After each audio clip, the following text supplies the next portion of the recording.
तुका सारिखे पूर्ण वैराग्य जाचे वसिष्ठा परिज्ञान योगेश्वराचे कवी वाल्मिका सारिका मान्य ऐसा नमस्कार माझा सद्गुरु रामदासा जयाचा जनी जन्मनामार्थ झाला जयाने सदा वासनामात केला जयाच्या मुखी सर्वदा नाम कीर्ती नमस्कार त्या ब्रह्मचैतन्य मूर्ती समाधी पाहता समाधान होते तनु कष्टवी त्यासी आनंद देते मनी भाविता कामना पूर्ण होती नमस्कार त्या ब्रह्मचैतन्य मूर्ती सद्गुरुनाथ महाराज की जय जय जय रघुवीर समर्थ। डोळे बंदच ठेवायचे, तीनदा दीर्घ श्वासोच्छ्वास।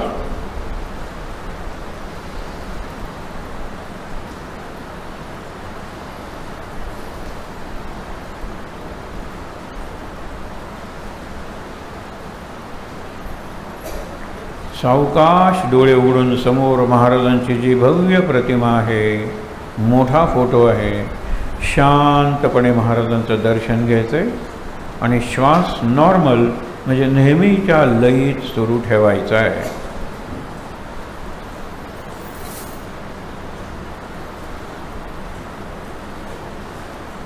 श्रीराम समर्थ श्रीराम। आपण नेहमी दीर्घ श्वास घ्यायला सांगतो, कारण एक सत्र संपला तर दुसरं सत्र, एक विषय संपला दुसरा विषय। शाळेत 12वी पर्यंत आम्ही हा प्रयोग केला होता, त्याला फक्त 2 मिनिटं लागतात। त्यांना सांगायचं तुमची सगळी पुस्तकं वह्या वगैरे सगळं करा, हात डेस्कवर ठेवा। मुलांना सांगायचं 11वी 12वी त्या हायर सेकंडरीतलं डिसिप्लिन स्टँडर्ड म्हणजे शिस्त सुधारली, मुलांचे अभ्यास सुधारले, मुलांची शिक्षकांकडे वागणूक सुधारली। इतकं काही नाही, फक्त हे ठेवायचं close your eyes, deep breath घ्या, श्वासाकडे लक्ष ठेवा। आपण सकाळी बघितले त्याप्रमाणे श्वास उभा चालू ठेवा, नाक कंठ छाती नाभी, नाभी छाती कंठ नाक, आत बाहेर श्वास तिकडे लक्ष ठेवा। 3दा ओंकार म्हणा किंवा मनातल्या मनात काही म्हणलं तर पुन्हा दीर्घ श्वास घ्या, एवढंच फक्त सांगायचं। आणि स्वतःला एक सूचना द्यायची ज्याला ऑटो सजेशन, प्रेयरसुद्धा नाही, स्वतःला सूचना द्यायची। नाव घेऊन, माझं नाव समजा राम आहे, राम आता फिजिक्सचा पिरियड आहे, तुला फिजिक्स आवडत नाही, पण टीचरनी सांगितलेल्या पहिल्या शब्दापासून शेवटच्या शब्दापर्यंत तू ऐकणार आहेस, इकडे तिकडे लक्ष देणार नाही। Attention in class is defective आणि त्यामुळे रिव्हिजन ॲट होम इज इनइफेक्टिव्ह। लक्षात ठेवा, क्लासमध्ये जो शिकतो ना, मी तुम्हाला कितीतरी जणांची उदाहरण दिलेले आहे की ते घरी अभ्यासच न करताना दिसतात, पण त्यांना 95% मार्क्स पडतात, युनिव्हर्सिटीला पहिले दुसरे येतात। क्लासमध्ये म्हणाले मला जरा कुठे हालचाल आली, पुन्हा व्हायला लागली तर मी तक्रार करतो, मला कुठेतरी बाजूला जागा द्या, कारण I want to give full attention. कुठलाही शिक्षक चुकीचं शिकवत नाही, हे लक्षात ठेवा।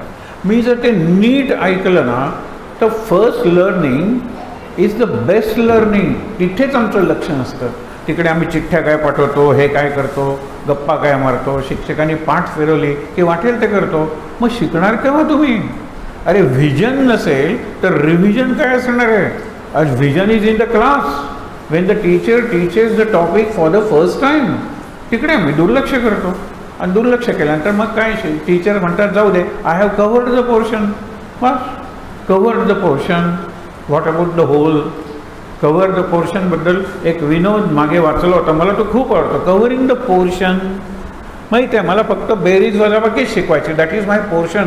अरे पण बेरीज वजाबाकी होल त्यांना आली पाहिजे, होल WHOLE, परफेक्ट बेरीज आणि वजाबाकी। गंमत सांगू, 400 रुपयाला सायकल घेतली आणि 500 रुपयाला विकली, तर प्रॉफिट किती झाला? 300 रुपयाला विकली तर लॉस किती झाला. मग त्यांना इक्वेशन दिलं जातं. दे नेवर अराईव्ह ॲट और दे नेवर डिराईव्ह. इक्वेशन स्वतः करत नाहीत, शिक्षकांना वेळच नाही आहे, देतात. CP cost price, SP selling price. SP is more than CP, you have profit. CP is more than, आपण म्हणतो ना, selling price and cost price. मी विकत घेतली 400ला आणि विकली 300ला, लॉस झाला मला. मुलं प्रश्न विचारतात 5वीला, कारण त्यांना इंग्लिश माहीत नसतं. हे सेल्फी म्हणजे एवढंच SP CP. Teacher what is CP एवढं सांग. मग SP मला ओळखता येईल आणि आकडे मला कळतील ना. 800 रुपये 1000 रुपये आहेत. 800 रुपये सेलिंग प्राईस आहे, 1000 रुपये बघा कॉस्ट प्राईस आहे. CP मला कळलं की मला SP कळली, मी अप्लाय केला फॉर्म्युला, 200 रुपये लॉस मला कळलं. प्रॉफिट अँड लॉस म्हणजे काही कळलं नाही. 10वीत ते मुलं येतात. मी शिक्षकांसमोर हे सांगितलं होतं त्यांना की आता विचारा की there is profit and there is benefit. Profit हा माझा आहे, मी मिळवलेला, कुठल्याही मार्गाने मिळवेल. Benefit is for others, benefit is for society, benefit for my family, for my institution. माझ्या संस्थेसाठी, माझ्या कुटुंबासाठी, माझ्या नातेवाईकांसाठी, माझ्या लोकांसाठी माझ्या प्रॉफिटचा जर काही भाग गेला तर त्याच्यात बेनिफिट म्हणतात. मी खूप वाचतो, पण is it beneficial for the students? नाही. स्टुडंट्सला मी याच्या बाहेरचं काही नाही. एका शिक्षिकेला मी बोलवून विचारलं होतं, गोल्ड मेडलिस्ट होते. म्हणलं प्रचंड टेन्शन येत असेल नाही तुला शिकवायला, कारण आमच्याकडे सेल्फ असेसमेंट असायचं at the end of the month. प्रत्येकाने या महिन्यात 25 प्रश्न दिलेले असायचे. तुम्हीच ठरवा की तुम्ही कसे वाटला, पुस्तक वाचलं का, कुठे गेलो का, काही खरेदी केली का, खरेदी करताना शाळेचा विचार मनात आला का. आता कल्पना करा ना, कितीतरी गोष्टी करता येतात. बघा तुम्ही, ज्या वेळेला माझ्या प्रॉफिटमधला, उत्पन्नातला काही भाग मी इतरांना देतो, त्यातून बेनिफिट निर्माण होतो. बेनिफिट त्यांना प्रॉफिटच कळलं नाही. म्हणलं पहिला प्रश्न विचारला, आता सुट्टी होणार आहे तुम्हाला 10वीच्या विद्यार्थ्यांना, प्रॉफिटेबली तुम्ही ती सुट्टी कशी घालवणार. प्रॉफिटेबली हा शब्द विचार. ती मुलं विचारतात, sir what is SP and what is CP. सुट्टी आहे त्याला CP काय आहे, कॉस्ट प्राईस. अरे म्हटलं सुट्टी आहे तुमची, ती सुट्टी प्रॉफिटेबली तुम्ही कशी घालवाल, म्हणजे फायद्यात कसे व्यायाम करीन, प्रवासाला जाईन, काहीतरी नवीन शिकेन, न्यू स्किल वगैरे, या ज्या गोष्टी आहेत ना, हे प्रॉफिटेबली. त्यांना प्रॉफिटचा कन्सेप्टच कळला नाही, लॉसचा कन्सेप्टच कळला नाही. जीवनात काय ते प्रॉफिट बेनिफिट कळणार आहे त्यांना नाही कळणार. पण प्रॉफिटच कळला नाही तर बेनिफिट काय कळणार आहे. मी तिकडे गेलो आणि 50 पुस्तकं आणली. कशासाठी? माझ्या वर्गात 40 विद्यार्थी आहेत, त्यांना देण्यासाठी. मला बक्षीस मिळालं होतं, माझा प्रॉफिट आहे तो. मी 40 मुलांसाठी पुस्तक आणली, हा बेनिफिट आहे. कन्सेप्ट कळायला पाहिजे आणि कन्सेप्ट कळायला संत उपयोग पडतात जीवन समजण्यासाठी. पुस्तकं समजून डिग्री मिळवण्यासाठी शाळेतले शिक्षक, कॉलेजमधले उपयोगी पडतात. संत आहेत ना, ते जीवनाचे शिक्षक आहेत. समर्थांनी वयाच्या 12व्या वर्षापासून 24व्या वर्षापर्यंत काय केली, करुणाष्टकं वगैरेंची रचना केली. दासबोध वगैरे नंतर लिहिले. मनाचे श्लोक तर दासबोधानंतरही त्यांनी लिहिलेलं असते. दासबोधाचं संकलन त्यांनी मृत्यूपूर्वी 1-2 महिने आधी केलेलं आहे. पण दासबोध म्हणजे निर्णय ठिकाणी झालेली प्रवचनं.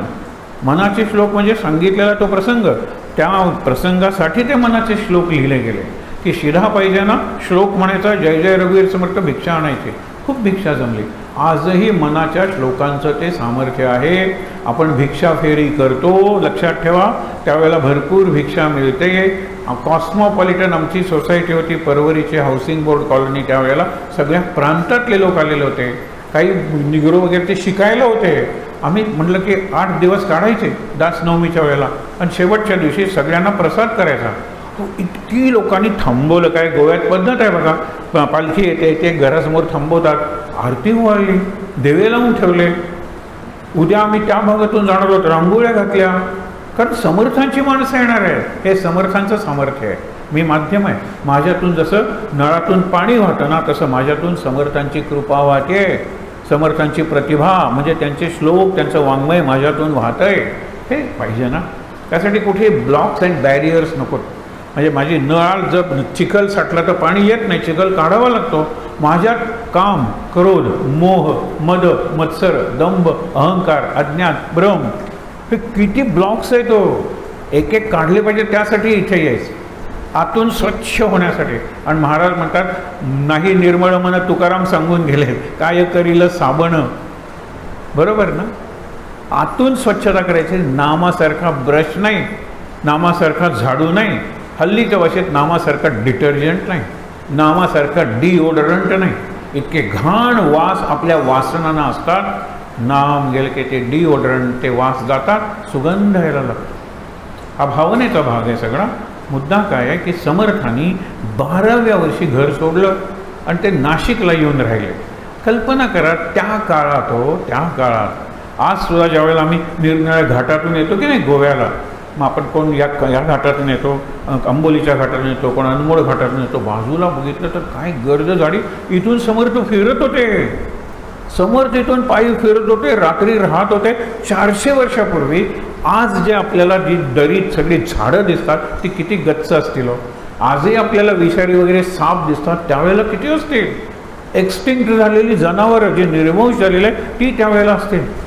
खनाळामध्ये जाऊन राहा, दऱ्या खोऱ्यामध्ये जाऊन राहा, खाचीत जाऊन राहा, उपासना करा एकांतात, त्याची परीक्षा पहा लोकांतात.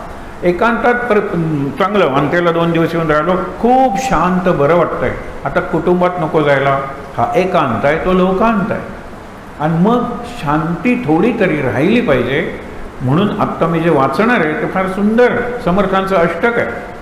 ज्ञानेश्वरांनी 16व्या वर्षी ज्ञानेश्वरीले, 16वं वर्ष म्हणजे काय, टीन एजाचा मधला भाग आहे. 13, 14, 15, 16 तिथे लिहिलं. त्यावेळेला माणसाची मनं बऱ्यापैकी निष्पाप असतात. त्या काळात तर असायचीच. आज भरपूर साधनं झालेली आहेत की मुलांना वडिलांपेक्षा आईवडिलांना जास्त माहीत असतं. पण मुद्दा सोडा, त्यावेळेला काय ज्ञानेश्वरांच्या मनावरचे कोणते संस्कार होते. प्रचंड त्रास दिला होता. पण तो त्रास हा माझ्या प्रारब्धाचा भोग आहे असं या सगळ्या संतांनी समजलं. आणि कधीही ज्ञानेश्वरांच्या उत्स्फूर्त केलेल्या त्या ज्ञानेश्वरींच्या ओव्यातून समाजाबद्दल एकही वाईट शब्द, एकही वाईट कॉमेंट किंवा रिमार्क आलेला नाही आहे. काय कमाल आहे. म्हणजे आपल्याला वाटतं हे ज्ञानेश्वर निराळेच असतील, हाल झाला ते ज्ञानेश्वर निराळेच असतील. एकदा तरी तळतळाटानं बोललं पाहिजे ना. किती त्रास दिला. आज आम्हाला खांद्यावर घेत आहे, डोक्यावर घेऊन आमच्या पालख्या नाचवत आहे. काय त्रास दिला आम्हाला. तुमची सावलीसुद्धा आम्हाला शिवता कामा नये, एक भिक्षा मिळणार नाही. पण त्याच वेळेला मातृशक्ती असते ना, ती आपलं रक्षण करत असते. ज्या वेळेला पुढच्या याच्यावर ते पुरुष बसलेले असायचे, कुटुंब, जॉईंट फॅमिली, त्यावेळेला ही मुलं यायची, काहीतरी खायला द्यावं, मिळणार नाही. संन्यासाची पोरात तुम्ही, तुमच्या वडिलांनी संन्यास घेतल्यानंतर पुन्हा गृहस्थाश्रम स्वीकारलाय, हे धर्माच्या विरुद्ध आहे. पण घेतला ना तुम्ही, काय सांगितलं, देहांत शासन, प्रायश्चित्त. आमच्या आईवडिलांनी प्रायश्चित्त घेतलं, नदीत उडी मारून त्यांनी जीवन संपवलं. आता तरी आम्ही शुद्ध नाही आहोत का, भिक्षासुद्धा देणार नाहीत का, हे ज्या वेळेला नाही म्हणत असायचे त्यावेळेला मधल्या खोलीतून घरातली माऊली सांगत राहायची, मागच्या दारी या तुम्ही. आणि मग त्यांना खायला द्यायचं, खायला दिलं जायचं. ही मातृशक्ती आहे, ती रक्षण करतच होती. समर्थ आईवडिलांचं घर सोडून आले, कसे चालत आले असतील सांगा बरं. तो फार चांगला प्रसंग आहे. वेळ जाईल म्हणून तरी सुद्धा थोडासा सांगायला हरकत नाही. तो बोहल्यावर उभा राहिलेला बघितला म्हणजे मला बरं वाटेल. कारण मोठा मुलगा लग्न झालं आहे पण विरक्त आहे, त्यांना श्रेष्ठच म्हणायचे, श्रेष्ठ गंगाधर. ते लग्न वगैरे त्यांचं झालं होतं वगैरे, मुलंही झाली होती. तू तरी लग्न कर, चांगलं मला सुख दे, सुनेचं सुख दे, कुटुंबाचं सुख दे. बोहल्यावर तुला उभं राहिलेलं मला बघायचं आहे. ही मराठीतली म्हण आहे, बोहल्यावर एकदा उभा राहा म्हणजे लग्नाला उभा राहा, लग्नाला तयार हो. त्यांनी शब्दशः अर्थ घेतला आणि म्हणाले काही हरकत नाही. तरीसुद्धा हा आपला मुलगा केव्हा काय करेल. आता महाराजांच्या चरित्रात प्रसंग आहेत ना, गणू तू केव्हा काय करशील याचा नेम नाही, कितीतरी प्रसंग आहे. तसं रामदासांचं तसंच होतं. म्हणून तिने लग्न ठरवलं आपल्या भावाच्या मुलीशी. म्हणजे समर्थांचे लोक चिंता करतात की त्या बाईचं काय झालं, समर्थ निघून गेले, मग तिचे काय हाल, समाजात तिचं स्टेटस काय. हे घरातलंच प्रकरण होतं आणि घरातलंच राहिलं. पण त्याच्या अनेक निरनिराळे प्रसंग सांगितले जातात. हा एक प्रसंग बघा बरं. की समर्थ भोल्यावर उभं राहिलं, आईकडे बघत होते, उभं राहिलं ना भोल्यावर, मामे बहीण समोर होते, मामे बहिणीचे लग्न करायचं असतं. मुंजीत सुद्धा हा जातो मी आता काशीला, त्यावेळेला मामा दारात अडवतो, माझी मुलगी मी तुला देईन, त्यावेळेला सुद्धा तो मामे बहीणच ऑफर करतो आणि ती मान्य आहे. म्हणून ती मामे बहीण होती. समर्थ गेल्यानंतर तिथे एक तरुण पुढे आलेला आहे तयार, असं मी वाचून तुम्हाला सांगतोय. तो म्हणाला काही हरकत नाही, या मुलीशी मी लग्न करतो. आणि झालेलं आहे. पुढे समर्थ झाल्यानंतर भिक्षा मागायला आल्यानंतर एकदा तिच्या घरी आलेले आहे. आता मामे बहिणीला त्यांनी ओळखलंच, तर ते म्हणाले की मला तुमचा अभिमान वाटतो, कारण तुम्ही हा छोटा संसार सोडून राष्ट्राचा प्रपंच करायला गेला. त्या मुलीनं, म्हणजे आता ती बाई झाली होती, समर्थांना काही ठिकाण काय सोडून गेलात मला बिलकुल नाही, हा छोटा संसार आपण केला असतो. तसे कावळे आणि चिमणीसुद्धा करतात, म्हणून मोठ्या संस्कारासाठी तुम्ही गेलात, मला तुझा अभिमान वाटतो. ठीक आहे. मुद्दा काय आहे की त्याच्यानंतर ते गेले कुठे? नवरदेवाच्या पोशाखातून पळाले. पळण्याचं सामर्थ्य त्यांच्यात होतं, आपल्या महाराजांच्यात होतं. दोघांना घोड्यावर बसता येत होतं. समर्थांनी लग्नासाठी घोडा आणला होता की नाही मला माहीत नाही, परंतु गेले वेगाने पळत. झाडावर चढण्यात आपले महाराज आणि समर्थ पटाईत होते. सूरपारंब्या नावाचा खेळ आहे. तो सूर म्हणजे काठी असते, ती फेकायची आणि झाडावर चढायचं. झाडावर चढून मला पकडलं, मी दुसऱ्या फांदीवरून खाली आलो आणि त्या फांदीला परत शिवलो की तुझ्यावर परत डाव. महाराज आऊटच व्हायचे नाहीत, इतके झाडावर चढण्यात पटाईत होते. रामदासही तसेच. म्हणून आपण समर्थांना हनुमंताचा अवतार म्हणतो आणि महाराजांना समर्थांचा अवतार म्हणतो. धन्य जगी या गुरुवर्य हे आपण म्हणतो. मारुती अवतार, समर्थ, तीच परंपरा आहे. म्हणून महाराजांच्या समोरचा जो ग्रंथ आहे तो दासबोध असायचा. तर ते गेले आणि कुणालाच सापडले नाही. सगळ्या दिशेने लोक पळत गेले. नाही, 12 वर्षाचं पोर, सगळा नवरदेवाचा पोशाख, कुठे जाणार आहे जाऊन जाऊन. नंतर जवळजवळ 24 वर्षांनी किंवा 36 वर्षांनी समर्थ परत आले, कारण त्या भागात ते कीर्तन करत होते. समर्थांची एक महत्त्वाची खूण म्हणजे इथे त्यांच्या आवाळ होतं. म्हणजे ते जन्मतः नव्हतं. तू लग्नाचा परत विषय काढशील तर मी पाण्यात उडी मारेन. आणि सूर म्हणतात ना, डायव्हिंग म्हणतात ना, ऑलिम्पिक्समध्ये बघतो, सुंदर उडी मारून असं जायचं असतं. थोडीशी उडी चुकली, दगडावर डोकं आपटलं आणि ते टेंगूळ त्यांच्या मध्ये जे आलं ते समर्थांच्या प्रत्येक चित्रात आपल्याला दिसतं. ती खूण होती. दाढी वगैरे वाढलेली होती, पण हा आपला नारायण तर नाही ना. त्याने आता नाव रामदास घेतलं होतं, नारायण. त्यांना विचारलं तर म्हणाला हो मी नारायण. का? म्हणाले आई तुझी रडून रडून आंधळी झालेली आहे. तो प्रसंग नंतर निराळ आहे. मग ते जातात आणि म्हणतात मला भूताने पछाडलं होतं, ते भूत कुठलं, मग ते सगळं वर्णन करतात. ते भूत गे माये, सुंदर रचना आहे. आणि नंतर तुला खरंच दृष्टी पाहिजे का? मला तुला बघायचं आहे आणि डोळे मिटायचे. मग काही हरकत नाही. त्यांनी डोळ्यावरून हात फिरवला. सिद्धी प्राप्त असतात या लोकांना. तिला परत दृष्टी प्राप्त झाली. हेही मला सांगायचं नाही आहे.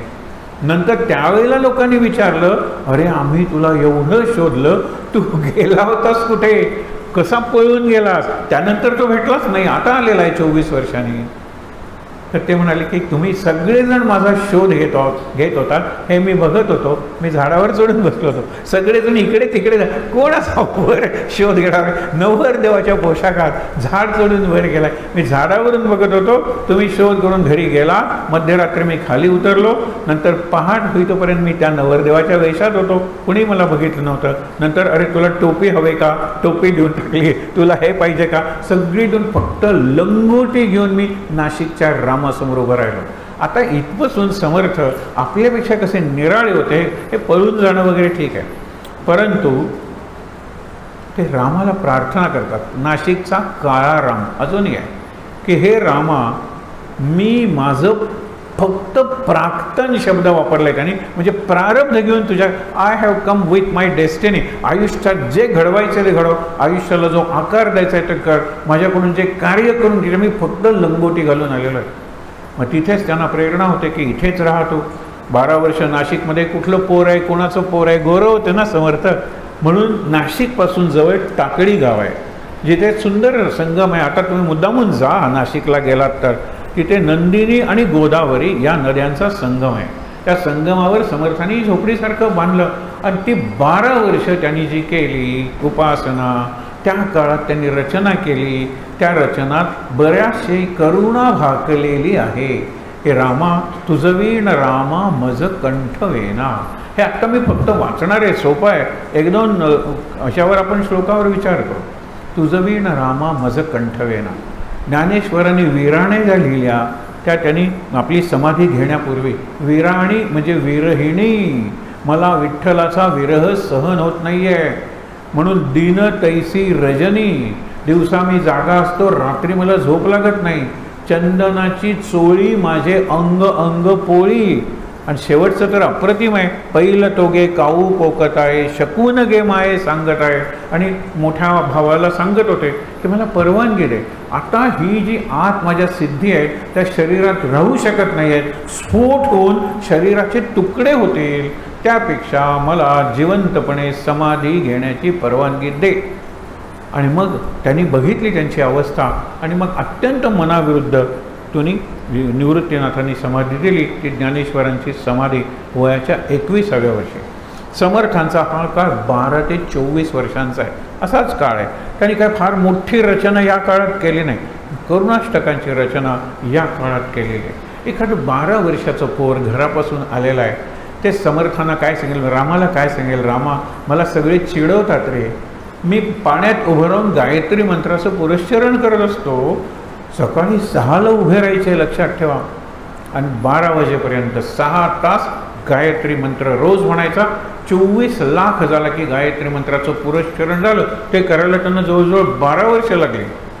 परवा एक जण आले होते, आता सांगायला हरकत नाही, ते इथे पूजा वगैरे करायला आले होते, 3 गायत्री पुरस्चरण केलेले आहेत असं सांगितल्यानंतर मी म्हटलं गॉगल घालून जावा की काय, कारण तेज काय असेल.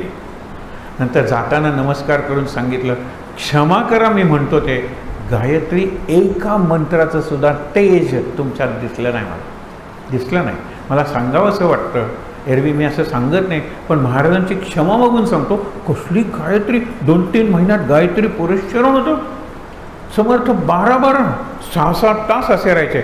लोक अंगावर चिखल फेकायचे, मुलं अंगावर बेडक्या टाकायची, खाली मासे चावायचे. हे सगळं समर्थांनी त्या करुणाष्टकावरून, पिशुने वाटते सर्वे कोणीही मजला नसे, समर्था तू दया सिंधू बुद्धी दे रघुनायका, मला बुद्धी दे, मला समजून घे.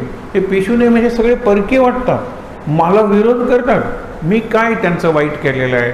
मला कधी कधी घराची आठवण येते, का नाही येणार. 13व्या वर्षाचं पोर, आपण 8वीत असू, 12व्या वर्षी 7वीत नापास नाही झालो तर, आणि 13व्या वर्षी, पण 7वी-8वीतला हा विद्यार्थी आहे, तो सांगतो तुझवीण रामा मज कंठ वेना. कंठ शब्दावर पहिल्यांदा थोडंसं चिंतन करूया. कंठ ह्याला म्हणतात. आपण कंठ प्रपंचात किंवा आकंठ जे इथपर्यंत, आता पोट फुगलेलं आहे, गोळी घे रे, गोळी घ्यायला जागा असते तर अजून थोडंसं खाल्लं नसतं का. आकंठ जेवण झालं. कंठ म्हणजे हा भाग जिथून आपला प्राण म्हणजे प्राणायाम म्हणजे श्वास चालू असतो, श्वसन फार महत्त्वाचं आहे. कंठाला मान म्हणूया आपण, या भागाला मान म्हणतो. आणि मान असलेला एकमेव प्राणी मानव.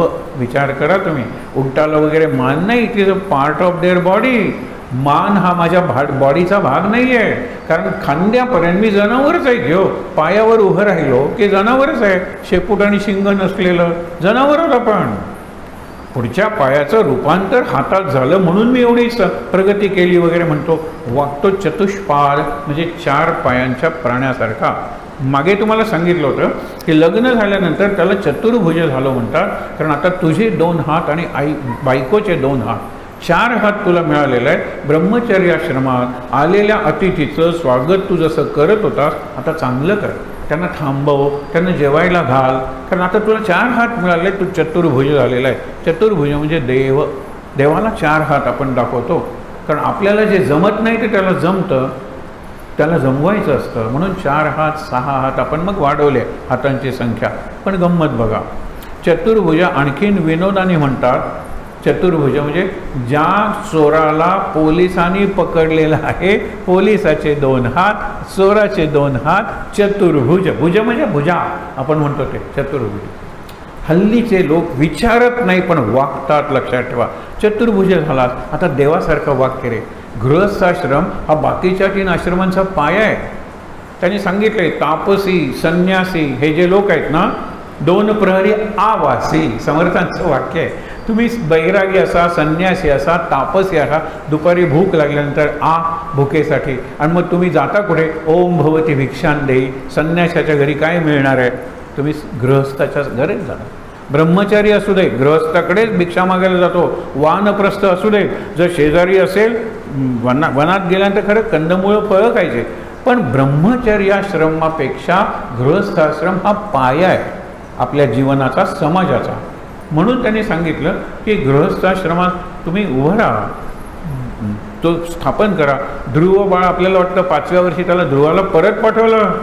नारद मुनींनी स्व सांगितलं त्याने आई वाट बघते तुझी. तो देवही सांगतो तुला अढळपद देईन. ध्रुव चांगलं लग्न करतो, त्याला मुलं होतात, चांगलं राज्य करतो, पराक्रम करतो, देवांशी लढतो.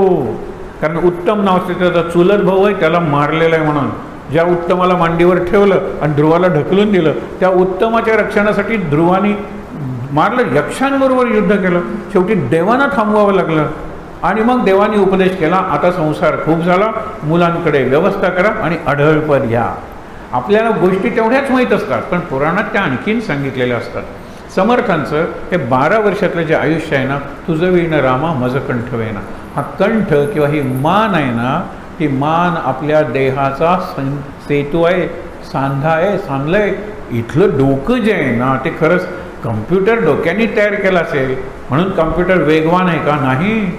आज कम्प्युटरला प्रश्न विचारून निरुत्तर करणारी 4 वर्षाची पोरं आहे, वाटेल ते प्रश्न विचारतात. तुम्हाला सांगितलं पूर्वी मोठे कॉम्प्युटर्स आहे, ठॅक ठॅक ठॅक करायचं, come to a standstill, ठॅकॅक ठॅक, उत्तर मिळत नाही आहे. On screen answer not found, not found. ते कुठल्या उत्तर देणार आहेत? त्यांना ती आकडेवारी वगैरे दिलेली असते, इकडे तिकडे तिकडे करतात. मुलांनी 4 वर्षाच्या पोरांनी प्रश्न काय विचारले? Oh computer uncle, I want to sit on my own shoulder, what to do? मला माझ्या खांद्यावर बसायचं आहे. कॉम्प्युटर अंकल उत्तर द्या. काय त्यांनी सगळे उलटं बसावं का, पायावरती घ्यावेत का, सगळं कॉम्प्युटरनी करून बघितलं असेल, नो आन्सर. अशी किती उदाहरणं तुम्हाला मी सांगू. कॉम्प्युटर कितीही गेला ना तरी माणसाचा जो इनेट क्रिएटिव्ह क्रिटिकल इंटेलिजन्स आहे ना, हा आर्टिफिशियल इंटेलिजन्सच राहणार आहे. आपल्यापेक्षा चमत्कार करेल. हल्ली AI जे घडवायला सुरुवात केले, येत्या 10 वर्षांनी छोटी मुलं आहेत ना, त्यांच्यासाठी फक्त प्रार्थना करू शकणार आहोत आपण, काही करू शकणार नाही आहोत. आर्टिफिशियल इंटेलिजन्सनी वाटेल ते करता येतं, वाटेल ते दाखवता येतं. आणि ते जर तुम्ही खरं मानलात तर संसार उद्ध्वस्त करायला AI जो तुमच्या मोबाईलवरून सुद्धा तुम्हाला करता येईल. ही तुमच्या मुलीची चित्र, ही तुमच्या पत्नीची चित्र, ही तुमच्या याची चित्र दुसऱ्याची, चेहरा ह्याचा. आणि आत्तापर्यंत मॉर्फिंग करत होते, ते लक्षात येत होतं AI म्हणजे काय हो. AI बद्दल नुसतं गुगलवर वाचा, थक्क करून जाल. त्याचा उपयोग करून घेतोय माणूस, लक्षात ठेवा, उपयोग करून घेतोय, परंतु त्याचा दुरुपयोगही करून घेणारी क्रिमिनल मेंटॅलिटीची माणसं आहेत. म्हणून कंठ हा अगदी लक्षात घ्या. ENT म्हणजे इयर नोज थ्रोट होते. आज अनेक डॉक्टरांच्या पाठीखाली इयर नेक थ्रोट लिहिलेलं असतं. कारण थ्रोट आणि नोज काय, तो एकच चॅनल आहे किंवा इथे नाकात घातलेलं घशातून काढत नाही का आपण, विचार करा. इयर नेक थ्रोट, मान म्हणून अपमान. एरवी कुत्र्याचा कधी अपमान झालाय हो, आज तिकडे दुसऱ्या दिवशी पुन्हा अपमान आपला होतो. कारण इथे जे डोकं आहे ना ते जोडणारे पर्यंत जनावरच होत आपण. म्हणून मगाशी सांगत होतो ते सांगतो आणि या करुणाष्टकाकडे होतो. आता तुम्ही चतुर्भुज झालात, तो भट सांगतो, मंत्र आहेत तसे. आता तुम्ही देवासारखं वागलं पाहिजे, 4 हात तुम्हाला मिळाले, त्यावेळेला तो म्हणतो मनात मनात 4 पाय सुद्धा मिळालेत. आता मी चतुष्पादासारखा वागणार, आता मी जनावरासारखा वागणार. आणि तसेच वागतो आपण. ब्रह्मचारी म्हणून बरे असतो, ब्रह्मचारी म्हणून शेजाऱ्याला धावून जात असतो मदतीला.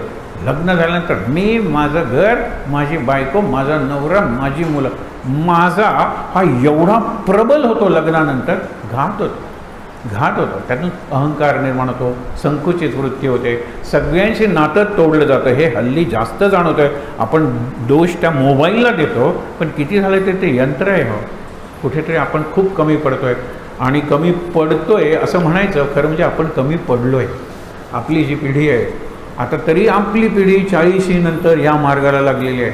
आणि मुलांना जर या मार्गावर जर ठेवू शकलो आपण, ठेवू शकलो, मी शकलो म्हणतोय, पण आज तुम्ही मुलांना इकडे आणा, अनेक वेळेला तुम्ही मुलांना इकडे आणा, तुम्हाला फरक जाणवेल, जरी ती मुलं इकडे आली नाहीत तरी. मी किती उदाहरणं तुम्हाला सांगू की मला मोठा निर्णय घ्यायचा आहे, मला गोंदवलेलं जमलं नाही तर वांटेला घेऊन जा बाबा. एरवी बाबांच्या वांटेला जाण्यावर टीका करणारा हा मुलगा, घरात उपासना असल्यामुळे, ते संस्कार असल्यामुळे त्यालासुद्धा कुठेतरी नवीन निर्णय घेताना जी एक कॅल्क्युलेटेड रिस्क आहे, एक जोखीम आहे, रिस्क आहे, महाराजांच्याकडे जाऊ द्या. हे किती उदाहरणं सांगू तुम्हाला. आम्ही पर्सनलाइज करत नाही, कारण तुम्ही लगेच त्या दिशेने विचार का, पण ती पर्सन्स आपल्या परिवाराचे भाग आहेत. त्यांची मुलं येतात, त्यांना अग्रणी घेऊन येतात. आम्ही जाऊन आलो काल रात्री वांटेला, बघा म्हणलं काल रात्री आम्हाला आधी नाही म्हणाले, तो म्हणाला की गेलंच पाहिजे तर मी माझ्या लग्नाचा निर्णय घेणार आहे. विचार करा, हे घडतं. म्हणून निराश होण्याचं कारण नाही, पण मी माझी कॉन्डक्ट म्हणजे माझं बिहेवियर जे आहे ना ते चांगलं ठेवलं पाहिजे. चांगलं म्हणजे उपासनामय ठेवलं पाहिजे. म्हणजे काय, महाराजांचं प्रवचन वाचून जीवनात आणलं पाहिजे. परवा आम्ही प्रयोग केला, प्रवचन वाचून दाखवलं, आणि एक वाक्य जे आज मला हृदयाला स्पर्श करणार आहे किंवा मस्तकाला दंश करणार आहे, ते वाक्य मी आज जगण्याचा प्रयत्न करेन. आणि आम्ही 10 जण होतो, 10 जणांना 10 निरनिराळी वाक्य अपील झाली. त्याच प्रवचनातली निरनिराळी वाक्य. एक जण म्हणाला की आता वाचन कमी करणार आहे, वाचलंय त्याचं ॲप्लिकेशन सुरू करणार आहे, मार्ग कमी वाचा, चिंतन करा आणि जीवनात उतरवा, हे महाराजांनी सांगितलं. ते वाक्य मला लागलं. दुसऱ्यांनी दुसरं वाक्य सांगितलं. एका प्रवचनात 10-15 जणांना निरनिराळी वाक्य इतकी उपयोगी पडतील. सकाळी प्रवचन वाचायचं किंवा ऐकायचं, आणि ऐका, किती चॅनल्सवर ऐकता येतो, 4 मिनटं आणि काही सेकंद एवढाच वेळ लागतो. तुम्ही नक्की ऐका. मी ऐकून वाचून त्याच्यावर चिंतन करून तुम्हाला तो ऐकण्याची शक्ती खूप जास्त आहे.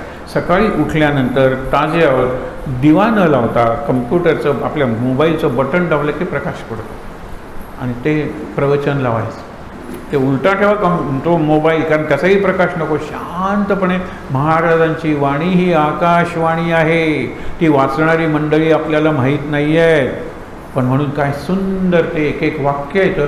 प्रत्येक वाक्य ऐकायचं, आपण त्याच्यात आपली चिन्ह घालायची, उद्गार चिन्ह, प्रश्नचिन्ह, फुल स्टॉप. कारण वाचणारं कुठे वाचणार आहे, वाक्य झाल्यानंतर इथे पूर्ण विराम आहे नाही, हे मी घालणार आहे. इतकं अटेंटिव्ह राहायला होतं आणि इतकं अटेन्शन देण्याची प्रॅक्टिस होते. खरंच तुम्हाला सांगतो, करून बघा प्रयोग. उठल्यानंतर लावून ठेवायचं. गोंदवलेकर महाराज नावाचा चॅनल आहे, गोंदवलेकर महाराज प्रवचन नावाचा चॅनल आहे. त्याच्यावर 3-4 जणांनी वाचलेली प्रवचन आहेत. त्याच्यात एक बाई आहे, त्या आपल्या परिवारातल्या, इथल्या परिवारातल्यात नाही, पणजेच्या परिवारातल्या आहेत. खूप पूर्वी त्यांनी सगळी प्रवचनं वाचली, त्यांनी सगळा दासबोध वाचलाय, खूप वाचन केलेलं आहे त्यांनी. परंतु एक खर्जातलं जे प्रवचन आहे, इतक्या संथ आवाजात, खाली आपल्याला तेवढ्या आवाजात बोलताय, मला खालच्या आवाजात बोलता येत नाही, म्हणून मी जरा वरची पट्टी ठेवतो. तो इतक्या खालच्या आवाजात वाचतात, सुंदर वाचतात, नंतर थांबतात आणि आजचा सुविचार म्हणत नाही, शेवटी सांगतात आणि म्हणतात जय जय रघुवीर समर्थ किंवा जानकी जीवन स्मरण जय जय राम. महाराज सांगतायत मला. आणि मग दिवस काय सुंदर सुरू होतो. आणि हे अनुभवाचे बोल आहेत का, मी तुम्हाला सांगतो, तुम्ही विचाराल म्हणून सांगतोय. आपले अनुभव सांगायचे नसतात, पण आपल्या लोकांच्या समोर सांगितल्याशिवाय राहायचं नसतं, म्हणून तुम्हाला सांगतो. गेली कित्येक वर्ष हा प्रयोग करतो. रात्री वाचतो, प्रवचन वाचून त्यातली महत्त्वाची वाक्य लिहितोय. प्रार्थना करा महाराजांना की गुरुपौर्णिमेला ते पुस्तक आपण प्रकाशित करू शकू. गुरुपौर्णिमेला थोडे दिवस आहेत, मोठं आहे ते प्रकरण. 2 भाग करू त्या पुस्तकाचं, कारण पुस्तक मोठं होईल. बघूया, त्याचं नाव वगैरे काही निराळं असेल, विचित्र वाटेल तुम्हाला, पण नावावर लेखन केलेलं आहे. मग महाराजांची प्रवचन आहेत, प्रत्येकाला निराळ्या पद्धतीने ते आवडतात, भावतात. आणि मी तुम्हाला सांगतो, बोचतात, टोचतात, चावतात, दंश करतात. आणि दंश केल्याने तुम्ही अस्वस्थ होणारच नाही. इथून जाताना आपण स्वस्थ असलं पाहिजे आणि अस्वस्थ झालं पाहिजे. स्वस्थ असलं पाहिजे, काय छान सगळं आनंद वाटतो. जाताना अस्वस्थ, आपण त्या मनाने काही करत नाही. नाही, महाराजांचं वाक्य काय आहे की सगळा प्रपंच तुमच्या मनासारखा करा, पण उरलेला वेळ 15 मिनिटं जरी असली 24 तासातली पूर्णपणे मला द्या. मी 15 मिनिटं सुद्धा देऊ शकत नाही. 15 मिनिटं मी मोबाईल ऑफ करू शकत नाही. 15 मिनिटे खोलीत जाऊन अंधार करू शकत नाही. अंधारात फार छान, कारण महाराजांची इच्छा होते की तुम्ही जे प्रवचन कराल किंवा संध्याकाळची पूजा, कारण ते किडे आले तुम्हाला माहीत आहेत ना, त्या किड्यांवरून खरं मी हा प्रवचन सुरू करणार होतं, बरी आठवण झाली. म्हणून पहिल्यांदा लाईट नव्हते म्हणून लाईट नव्हते, नंतर लाईट आल्यानंतर त्या किड्याने दिवे बंद केले. आज काकड आरती सुद्धा तशीच सुरू करावी लागली, कारण हे किडे होते. त्या किड्यांचं सांगतो आणि मग हा म्हणजे तोच विषय एका अर्थी. त्याला मे फ्लाईज म्हणतात, कारण मे महिन्यात जो अकाळी पाऊस येतो, ज्याला वळवाचा पाऊस आपण म्हणतो, जूनपासून आपला मान्सून सुरू होतो आणि मे फ्लाय हा त्यांचा शब्द आहे, लक्षात ठेवा. म्हणजे पहिला जो पाऊस येतो त्यावेळेला हे किडे येतात, उडतात वगैरे त्रास, त्याच्यावर झडपा मारतात आणि सकाळी मरून पडलेले असतात. किती मरून पडलेले ते माझ्या खोलीच्या बाहेर अजून त्यांचे पंख ठेवलेले आहेत बघा, इतके मरून पडतात. पण ते मग दुसऱ्या वर्षी कसे येतात हो, कारण त्या एका दिवसात मादी आणि नर त्यांचा संयोग होतो, अंडी घातली जातात. त्या अंड्यांची काय निसर्गाची रचना आहे कोणास ठाऊक, पुन्हा पुढच्या वेळेला येतात. पण एका दिवस जरी मिळाला तरी सगळे भोग भोगतात, ते काय ठेवून जातात मागे, दुसऱ्या दिवशी मरतात. असं आयुष्य आपण जगणार आहोत का? ती सॉलोमन ग्रंडीची जी कविता वाचली होती, निदान तो आठवडाभर तरी होता. सॉलोमन ग्रंडे बॉर्न ऑन संडे, मराठीत सांगायचं असेल तर एक रामू जन्मला रविवारी, बरोबर, सोमवारी बारसं झालं, नंतर सगळं शनिवारी मरून गेला, रविवारी जन्मला, शनिवारी मरून गेला. तो शाळेत गेला, त्याचं लग्न झालं, त्याला मुलं झाली, त्याचं हे सगळं त्या एका आठवड्यात. मराठीत एक चांगली म्हण आहे, हेला जन्मला हेलपाटून मेला. हेला म्हणजे रेडा. रेडा कशासाठी वापरायचे? पखालीसाठी. म्हणजे असे चांबड्याच्या 2 कापडं असायचे, पिशव्या असायच्या, त्याच्यात पाणी भरून नदीचं पाणी बांधकामासाठी, नदीचं वापरायला म्हणून आणून द्यायचे. हा पखाली वाहणारा रेडाच ज्ञानेश्वरांनी ज्याच्या तोंडून वेद वदवले म्हणतात, तो पखालवानाच होता. नंतर पखालवाल्यांनी आपली पखाल काढून घेतली. आता यापुढे हा रेडा मला नको, हे काय भूत आहे की काय, कारण संस्कृत बोलायला लागले. गंमत बघा, ज्ञानेश्वर घेऊन आले त्या रेड्याला. कोणी सगळेजण त्या रेड्याला नमस्कार करायला गेले. रेड्याला काय कळलं असेल मला माहीत नाही, परंतु त्याला घेऊन आले. कुठपासून? पैठणपासून जवळजवळ पुण्यापर्यंत. पुण्यानंतर आळंदी. तिथे हा रेडा पोचला असता तर तिथे त्याची समाधी झाली असते. जुन्नरजवळ येळे म्हणून गाव आहे, तिथे समाधी आहे. तुम्ही गुगलमध्ये बघा, चित्र आहे. ज्ञानेश्वरांनी ज्या रेड्याच्या तोंडून वेद वदवले, तो रेडा कुणालाही तिथे नकोसा झाला. कारण हे भयंकर, कल्पना करा, वेद वदवणाऱ्या रेड्याकडून मी काम करून घेऊ, म्हणून त्याने पखाली काढून घेतल्या. दुसऱ्या रेड्यावरून करतो, हा रेडा तुम्ही घेऊन जा. ज्ञानेश्वर घेऊन आले आणि तिथे त्यांनी देह ठेवला. तिथे समाधी आहे त्याची. ती समाधी पूर्वी जरा जीर्ण झाली होती, आता तिचा जीर्णोद्धार झालेला आहे आणि मी सांगतो ते तिथे लिहिलेलं आहे. गुगलवर तुम्हाला मिळेल. जो रेडा, त्याचं काय कसं विचारायचं ते तुम्ही विचारा. ज्याच्या तोंडून ज्ञानेश्वरांनी वेद वदवले त्या रेड्याची समाधी कुठे, असा प्रश्न गुगलला विचारा. कसाही प्रश्न विचारला तरी उत्तर देतो. फार हुशार माणूस आहे तो. माणूस म्हणजे माणूस नाही आहे, हे लक्षात ठेवा. मुद्दा काय माझा, की ज्यावेळेला कंठ आहे, कंठ म्हणजे श्वास आहे आणि कंठ म्हणजे अन्न आहे.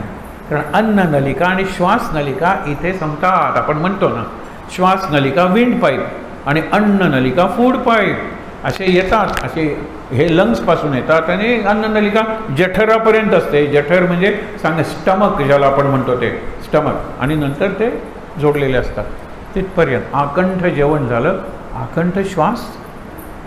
कंठवेना, माझा कंठ अवरुद्ध झालेला आहे. रामा, तुझ्याशिवाय मला श्वास घेता येत नाही.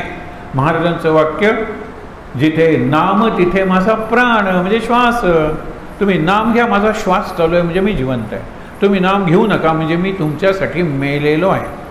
हा, ज्या लोकांना माहीतच नाही महाराज रामनाम, त्यांची गोष्टच निराळी आहे. पण आपल्याला माहीत आहे ना, महाराजांनी जन्मभर रामनामाचं महत्त्वच सांगितलं ना.